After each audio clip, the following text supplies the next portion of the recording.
Jemi në periudhën e fundvitit dhe sot do të flasim për tendencat e udhëtimeve. Dhe në fakt si kanë qenë tendencat e viteve të fundit? A jemi drejtuar për zgjedhjet tona të udhëtimeve drejt luksit, aventurës apo kursimit? Do të diskutojmë pikërisht të temë sot në episodin e sotëm të podcastit Business Plus me Laura Ferratin, drejtuese Retreat Travel Group.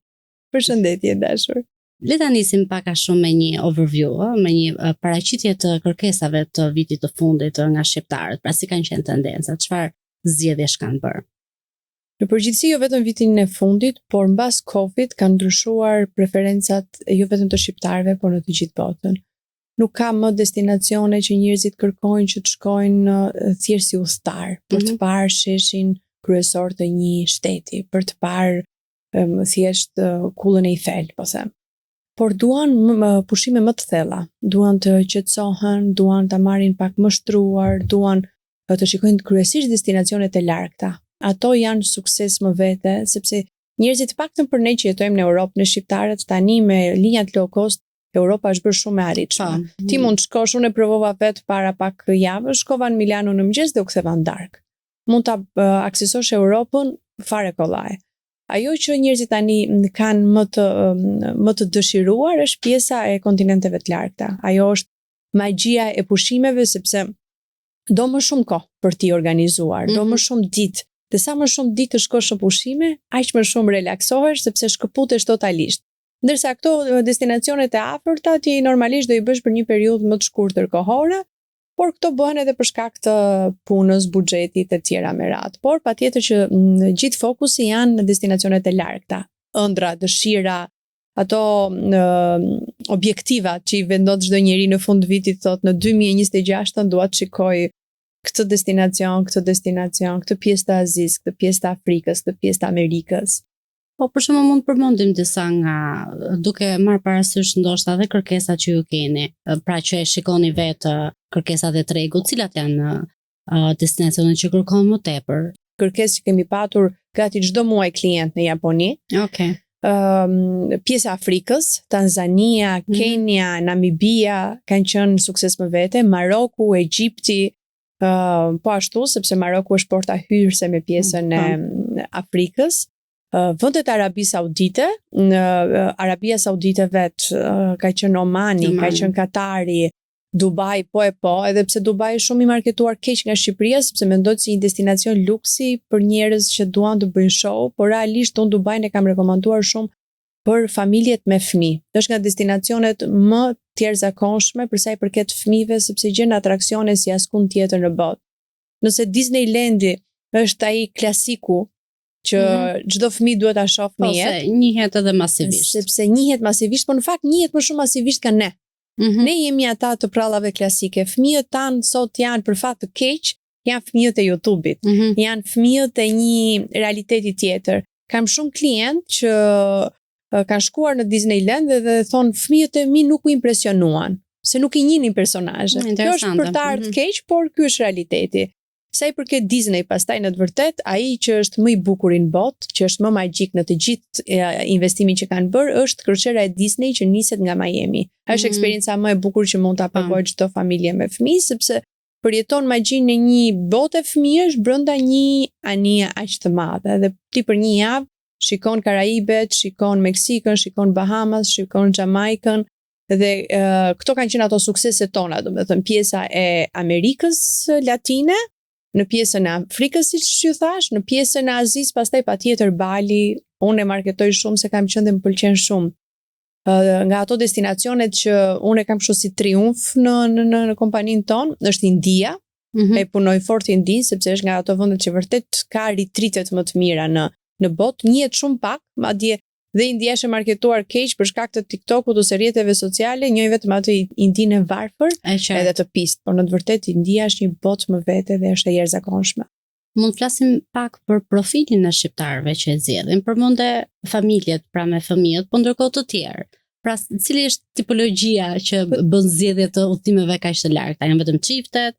Janë pas martese, muaj mjalti apo? Muaj mjalti janë, por unë ka filluar i ndryshoj zihem në thonjza me klientët kur i them po ju jeni çift i ri sapo martuar, çfarë do bëni ju një javë në Maldive? A thua jeni kaq të lodhur sa duhet një javë të bëni vetëm plazh kur vini nga një vend me det. Dhe shumë çifte të mi për honeymoon përfundojnë në Afrikë. Përfundojnë në vende që janë shumë të veçanta që të mbahet mend dhe bëhet një herë në jetë, sepse Maldive ti mund ta bësh edhe me fëmijën 1 vjeç. Nuk është destinacion i paarritshëm apo i vështirë për t'u bërë. I lodhshëm. Shqiptarët tani kryesisht lëvizin me fëmijë në këto destinacione që janë të relaksit. I dua shumë dhe ato familje që janë më aventuriere, që pëlqejnë të shkojnë edhe në ishuj që mund të flenë me çadër dhe janë me fëmijë. Por kryesisht bëhen 2-3 shoqe ose çift dhe zgjedhin këto destinacione të largëta. Ende nuk jemi aq sportiv sa me fëmijët të eksplorojmë vendet që janë pak të vështira për t'u bërë. I bëjnë, por i duan pak më komode. Ndoshta vjen edhe nga e panjohura. Domethënë dhe ne si turist jemi më të rinj në këtë segment. Sot ne mund të jemi më të rinj, po sot i kemi të gjitha urat e komunikimit për ta njohur destinacionin pa vajtur. Unë ju them klientëve shpesh herë, edhe për shkak të punës tani kur shkoj në një vend, më duket sikur kam qenë. Se aq herë sa mund na dalë në rrjetet sociale apo informacionet që ne marrim në rrjetet të ndryshme, shpesh herë na duket sikur e kemi parë. Dhe kjo është e bukur e këtyre vendeve që janë pak të dëgjuara, që ti kur vete mrekullohesh, ndryshe nga Europa që e kemi parë në një mënyrë apo në një tjetër. Po, personat të cilët bëjnë një zgjedhje të tillë, e bëjnë, domethënë e planifikojnë të gjithë vitin dhe do bëjnë këtë once a year udhëtim apo janë persona të cilët udhëtojnë shpesh, e bëjnë edhe janë të ndryshëm në fakt, por ne shqiptarët kemi problem shumë të madh, që ne nuk jemi udhëtar të mirë. Udhëtar të mirë quhen ata njerëz që e planifikojnë. Un kam klient kryesisht të huaj që në fund të 2025-s ai rezervon për aurorat borealis në 2026, në dhjetor të 2026-s. Ndërsa ne shqiptarët un tani sot për sot më duan të shkoj në Finland për Krishtlindje, që Finlanda për Krishtlindje është sold out. Të paktën pjesa e Ivolos që është pjesa më ikonike. Kërkojnë destinacione të largëta ku fluturimet kanë vajtur 3 fish. Thon e kam për shkak të punës, nuk e vendosja dot më përpara. Mendoj që është për shkak të keq organizimit ne si shqiptar në përgjithësi. Edhe nga vetja e filloj. Jo gjithmonë i pres muaj më përpara. Në fakt është një lloj tendence që ka qenë gjithmonë, neve të paktën na është raportuar edhe në udhëtimet e verës, që prirën agjenci të bëjnë oferta të ndryshme që vijnë nga kontrata që kanë dhe në minutën e fundit. Ndërkohë Laura, do doja që të ndalesha, disi pas pandemisë, si gjithë industria turistike pati rritje çmimesh, kosto më të larta. Edhe Europa, po dhe kontinentet e tjera. A mund të veçojmë neve disa nga udhëtimet më të shtrenjta, më të kripura që bëjnë pjesë të përzgjedhjeve të shqiptarëve aktualisht? Çmimet mbas Covidit u rritën edhe në Shqipëri. Dhe kjo të paktën në kompani unë ju them gjithmonë stafit që kjo ne na favorizon që njerëzve kur ju thua se sa i shkojnë pushimet në një destinacion të largët, do të po mua kaq më shkon jug. Dhe kjo i ka bërë njerëzit që deri diku ti pranojnë rritjet e çmimeve. Absolutisht Europa është me çmimet më të larta. Është më të larta. Domethënë në Europë neve na vën me një buxhet pak më të mirë për shkak të fluturimeve, që jemi në zemër të Europës dhe për shkak të fluturimeve low cost, ti mund ta marrësh fluturimin më të lirë, por nëse ti fillon dhe i kalkulon gjërat atje nga hoteli, nga ushqimi, nga atraksionet që ti do shijosh, dhe të njëjtën gjë duke hequr koston e biletës, ta bësh në Azi këtë udhëtim absolutisht është shumë i lirë. Domethënë nuk krahasohet. Europa është më e kripur. Për shembull, do një destinacion? Po ishujt e Greqisë kanë rritur shumë çmimet. Kroacia po ashtu, Malizia është rritur, Italia është rritur, Franca, domethënë e gjithë Europa për mua ka rritur në çmime shumë të larta dhe në finale nuk të jep një eksperiencë ndryshe, sepse nuk është se ka një zhvillim të ri. Nëse ti shkon në Paris, ai Parisi që ka qenë 50 viteve të fundit atë ke edhe sot, thjesht janë rritur çmimet. Ndërsa nëse ti do shkosh në Azi, ai mund të ketë qenë para 50 vitesh ashtu, po ti nuk e ke parë kur atë. Shumë interesante fakt. Do të ndalesha disi gjatë bisedës tonë të retritet. Janë një koncept i ri, por që ka nisur që të përqafohet nga shqiptarët, si nga korporatat, ashtu sikurse dhe individët vetë. Pra po bën shumë popullore. Po në Shqipëri, sa interes ka nga ana që ju e perceptoni si biznes dhe ku? Atëherë, Janë dy lloj ritritesh. Ritritet e kompanive, sepse kur e kam hapur mendoj që ishte një kompani që bënte ritrite për kompanit dhe kjo në fakt u shtua në portofolin e punëve tona sepse nuk ishte për këtë qëllim kryesor. Ishin ritritet individuale. Janë ritritet e kompanive, siç e thash, ku stafet kryesore zgjedhin një destinacion për të shkuar në 3 apo 4 ditë maksimumi.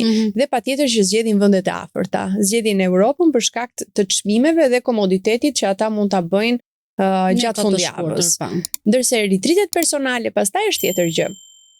Ato ndahen në ritrite individuale që ti mund të shkosh në një pjesë të Azis, dhe shkon kryesisht në vende që kanë jogë, kanë meditim, së fundi janë hotele të mirëfillta që kanë qendra longevity, që ti vete bën analizat e gjakut, të personalizojnë ushqimin, takon doktorët e nevojshëm për ty, dhe këto janë nga mendoj që kjo është ardhmja e turizmit në botë. Kjo është niveli më i lartë. Njerëzit nuk kërkojnë më thjesht hotelin që të jetë 5 yje, por kërkojnë që atë javë ai të kthehet vërtet në një gjendje retreat, që ai ka marrë gjithë informacionin e nevojshëm për gjendjen aktuale të trupit, të jetë rigjeneruar në një javë dhe të ketë ardhur me disa misione që do t'i bëj në jetën në vazhdim.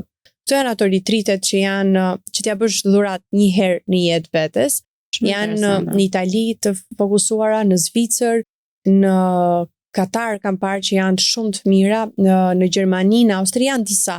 Ka ritrite në çift, që ti mund të shkosh në çift, ke psikolog në çift për të folur, për të kaluar situata të ndryshme dhe këto kanë një interes shumë të madh kohët e fundit.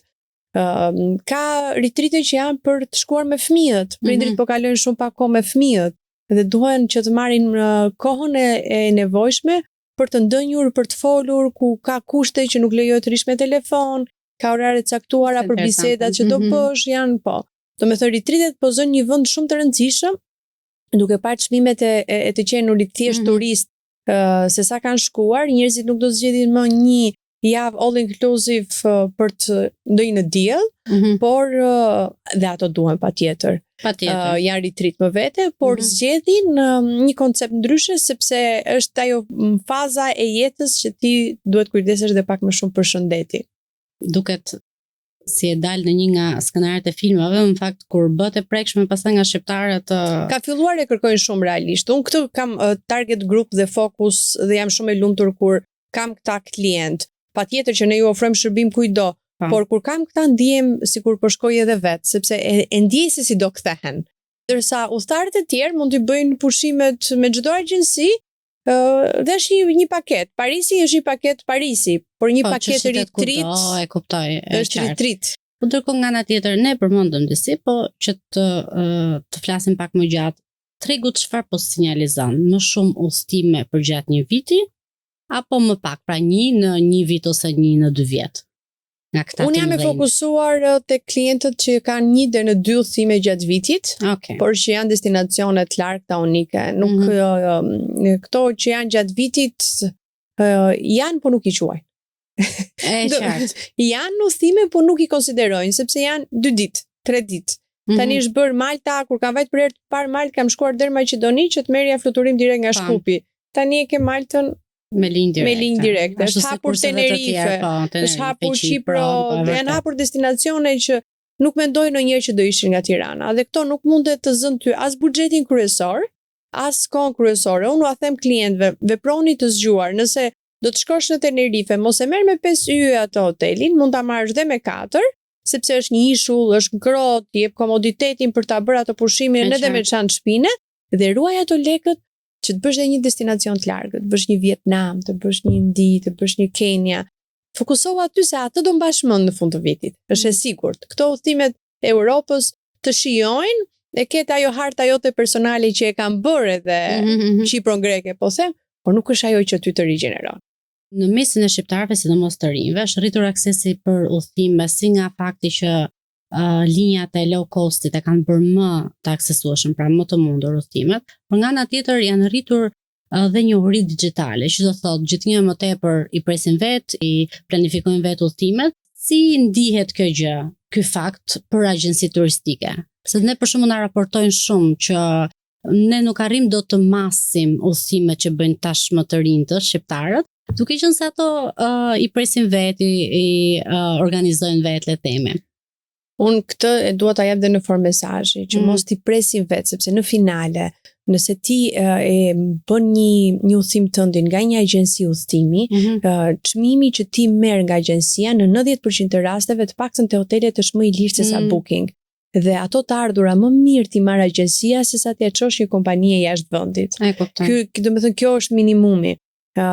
Tek fluturimet aty dalin, nuk ka diferencë. Por kryesorja të paktën ne se si funksionojmë, nuk flas dot për gjithë tregun. Edhe nga eksperienca se kam udhëtuar në më shumë se sa 45 shtete të vendit të botës. Ne ju japim, mbasi bën fluturimet edhe akomodimet, të vjen bashkangjitur një itinerar me sugjerimet tona, çfarë të bësh ditën e parë, ditën e dytë, ditën e tretë, ditën e katërt, dhe i jep një broshurë dhe një hartë personale çdo klienti, duke e njohur dhe atë si klient, që mos ta hallakasi kohën. Patjetër që rrjetet sociale na ndihmojnë, po ndonjëherë edhe na konfuzojnë. Të paktën ChatGPT-ja.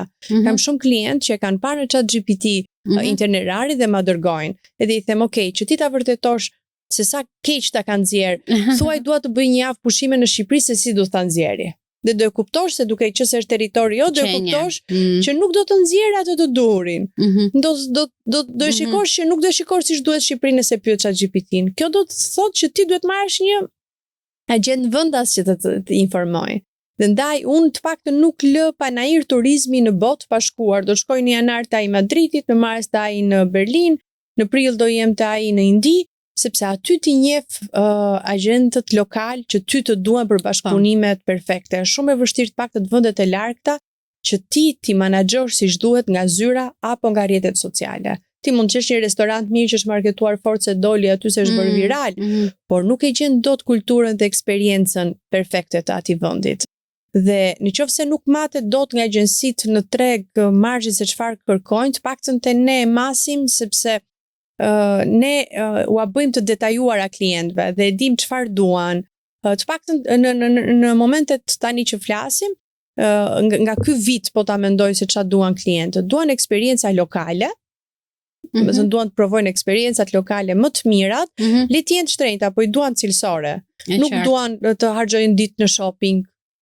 Nuk duan shumë muze, nuk jemi në shqiptarë të muzeve, pak turistë të tillë kemi, por pjesët autentike të vendit, te kultura, te traditat më saktë dhe degustimet, jemi të parë. Të paktën te degustimet jemi të parë. Shumë shqiptarë ankohen që çmimet janë bërë vërtet të papërballueshme, shumë të kripura. A kemi ende destinacione që janë shumë të arritshme për pjesën më të madhe të shqiptarëve? Po, së pari, nëse i presim muaj më parë, që aty fillon pjesa e diferencimit. Unë po bëj summer schoolin me fëmijët, po i pres biletat e fluturimit për në Korik me Wizin që tani. Nëse unë i lë për t'i prerë në mars, do i marr 3 fishin e çmimit. Nëse tani unë e gjej për 100 euro vajtje ardhje, më pas, kush prind tjetër do të bashkohet, do e marr për 200 apo 300 euro. Pra, fillon këtu, që ne duhet i organizojmë kohë më përpara.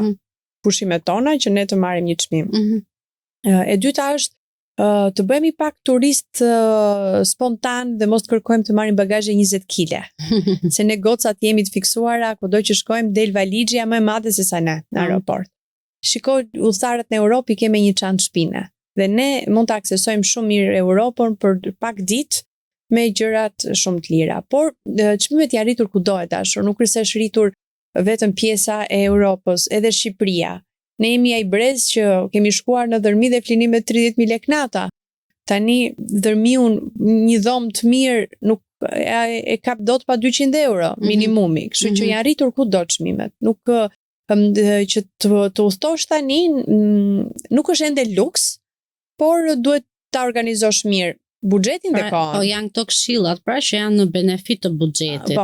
Po, unë ju them dhe shumë klientëve kur më vinë, po s'më thuaj ku do të shkosh, më thuaj buxhetin që ke, çfarë eksperience do të përjetosh që të gjejmë shtetin që ty të përshtatet. Sepse duhet më thuash, nëse ti do të shikosh një gjë të egër, një botë natyrë, mos më kërkon një destinacion që ato pemët i ka të vendosur aty. Hajtë të gjejmë një gjë që të jetë më wild. Po hajtë të shikojmë dhe buxhetin, se nëse ke një buxhet në 3.000 euro nuk mund të vemi dot në Kenya. Për të marrë maksimumin e Kenias, do vemi në Tanzani që mund të jetë pak më e lirë dhe në eksperiencë ke aty. Do të thënë, tani jo vetëm në kompaninë tonë, por po shikoj është tendenca në botë që njerëzit nuk kërkojnë thjesht agjenci, po kërkon agent për këshillim, sepse njerëzit duan këshilla mbi udhëtimet, nuk duan thjesht destinacione, sa ato fare kollaj gjej në Google. Ndërkohë, jeta është bërë vërtet shumë e lodhshme në sensin e ngarkesës së punës, stresit psikologjik etj. A jemi vërtet në fazën që tashmë udhëtimet nuk i duan vetëm detë dhe shezlong, por drejt këtyre eksperiencave që ti edhe i citove pak më herët? Po, domethënë jo vetëm tani, por ka filluar ndoshta edhe para Covidit. Dhe në të vërtetë ne ishim një vend i mbyllur dhe nuk kishim parë det, donim det. Po tani që e kuptojmë që ne detin e kemi 12 muaj viti, nuk në Shqipëri nëse do të bësh plazh, mund të bësh pak në 7-8 muaj, që i ke temperaturat perfekte, se shkon në jug, shikon të huaj që në shkurt lahen në det. Në vërtet. Kështu që atraksionet turistike për sa i përket vetëm pushimeve të plazhit, mendoj që ne i ezaurojmë që në vendin tonë. Dhe ai lek për pushime plazhi dhe deti duhet të ri në vendin tonë. Ne duhet të jemi turistë shumë të mirë për të parë ato gjërat që vendi jon nuk na i ofron. Që të bëjmë investim real të vetja, që të shkosh një javë në plazh, shkon në jug, shkon në Durrës, shkon në Golem, shkon në pjesën tjetër të Velipojës, të Shëngjinit. Nuk e pse shkon në një destinacion që do marrësh të njëjtën kënaqësi. Patjetër që prindrit me fëmijë të vegjël kanë një të drejtë që zgjedhin Turqi, sepse duan atraksionet për fëmijët dhe të paktën ne në Shqipëri lëm shumë për të dëshiruar për turizmin familjar. Ke haninat lokalet kush ngre muzikën më shumë, nuk ke një park për fëmijët, ka shumë probleme dhe kjo është arsyeja pse njerëzit lënë detin e Shqipërisë dhe çdo gjë këtu dhe shkojnë gjejnë një destinacion ku kanë fokus dhe i kanë këto facilitete. Por mendoj që për fat ka filluar që njerëzit nuk udhtojnë thjesht për plazh. Tani duan të kenë eksperjenca dhe eksperjenca kërkojnë që të shikojnë 7 mrekullit e botës, kërkojnë që të shikojnë Everestin, kërkojnë që të shikojnë ujvarat më të famshme në botë, si ajo e Victorias. Domethënë kërkojnë vërtet të marrin më të mirën edhe nuk janë udhëtime që i bëjnë 3-4 herë në vit, patjetër janë eksperjenca që një herë apo 2 herë në vit maksimumi mund t'i bëjnë. Dhe aty pastaj në bazë të buxhetit të çdo klienti shikojmë kush është që do të provoj luxury-n, retreat-in apo economy. Domethënë dhe këto destinacione janë për gjithë dhe Azia është shumë e aksesueshme, nëse ti ke mundësinë mund ta bësh vetëm me një tranzit dhe me linjat e mira. Lufthansa, Fly Dubai, Turkish, Emirates, apo nëse nuk e ke këto buxhete, mund ta kapësh pak veshin për së prapthi që të marrësh Wizzy për të shkuar deri në Rom. Domethënë, por në finale ka mundësira, ka opsione dhe mjafton që ti t'ia vësh objektiv vetes dhe sot edhe vetëm mund të udhtosh. Solo travel është nga tendencat më të fundit në udhëtime. E bën shqiptarët solo travel? Kam shumë raste. Nuk e ke ide se sa dhe më vjen keq që kam kaq shumë vajza që ndihen vetëm dhe udhtojnë vetëm sepse nuk kanë një partner ose nuk kanë një shoqe. E për këtë arsye un kam krijuar dhe girls tripin që mblidhemi disa vajza dhe udhtojmë, ka disa rregulla që nuk lejohet vish me shoqe, se nuk dua që të mos ketë lidhje ndërmjet. Të kenë lidhje dhe për girls tripin kam interes dhe gati nuk i kam nxjerr datat, po të gjithë destinacionet që kam nxjerr për 2026 janë gati sold out sepse të gjitha gocat janë në rresht që duan ti provojnë. Po ndryshon disi mendsi, Po ndryshon. Dhe ka dhe një gjë që ato që kanë shoqe nuk duan më të udhtojnë me shoqet, se kuptojnë që mund të kenë shumë të përbashkëta në përditshmëri, po në udhëtime nuk janë të ngjashme. Njëra e do shumë luks, tjetra e do shumë bazike. Dhe në këtë mënyrë ato që nuk kanë këtë puzzle-in brenda vetes me dikë tjetër, i bëj dhurat një girls trip dhe mund të shkojnë në një nga këto destinacione që gjithmonë janë destinacione të larta, destinacione që dhe unë për vete i bëj për herë të parë. Për ju si biznes, si e prisni 2026, pra si do të jetë industria e udhëtimeve? Të paktën nga ajo që unë parashikoj për 2026, do të jetë një treg në rritje. Nuk them dot për vendin ton, për ne si Shqipëri mendoj që ne do të kemi një ngërç, unë dije që në 2025 ngërçi në turizëm, sepse na erdhën në fluks i madh në mbas Covid, duke që si ishim nga ato të paktat vende që ne nuk ishim maska, hye dhe dilje kollaj, erdhën, ne i zhgënjyem në të gjitha format e mundshme tona që jemi të suksesshëm për zhgënjim, nuk u përpoqëm fare që t'i mbanim, por u rritëm çmimet, bëm gjëra që nuk na takonin t'i bënim dhe kjo u ndje. 2025-ën filloi në 2024 rënja, vazhdoi në 2025-ën dhe do të reflektohet në vazhdim dhe do një kohë shumë të madhe derisa ne akoma nuk e kemi kuptuar për çfarë lloj turizmi po punojmë. Ne si shtet çfarë fokus kemi? Do kemi turizëm ekonomik, elitar, atë të bujtinave, të ritriteve, të luksit, ende nuk e dim. Një ditë del në lajme që do të investohet Sazani, ndërkohë ditën tjetër ke që ofron dhoma me 30.000 lekë. Do të thënë nuk e kemi akoma se ku e kemi qasjen dhe për këtë arsye ne jemi akoma në kaos derisa të kemi brende të mira. Se dhe në Bali gjen Bulgarin si resort, gjen dhe dhomat low cost, ama e din ndahen klientët, këtu klienti luksit nuk e di ku vete, sepse është akoma rëmuj tregu dhe do një kohë gjatë, si çdo vend i botës edhe ne do kërkojmë kohën tonë për të vajtur ku duhet. Ndërsa për pjesën e turistët shqiptar që shkojnë jashtë, patjetër që do ketë rritje sepse po duket tendenca. Shikojnë njëri tjetrin, kërkojnë eksperienca të tjera dhe sa vjen dhe kërkojnë këto destinacionet që janë retreat, kërkojnë destinacionet e luksit, kërkojnë eksperienca që të jenë të shkëputen 2 javë, të shkëputen 10 ditë, me thënë pushime të gjata. Kjo është tendenca e 2026 dhe në vazhdim, pushime të gjata ku ka në fokus natyrën. Laura, të falenderoj për bisedën ditën e sotme me ne. Faleminderit e dashur, ishte shumë kënaqësi.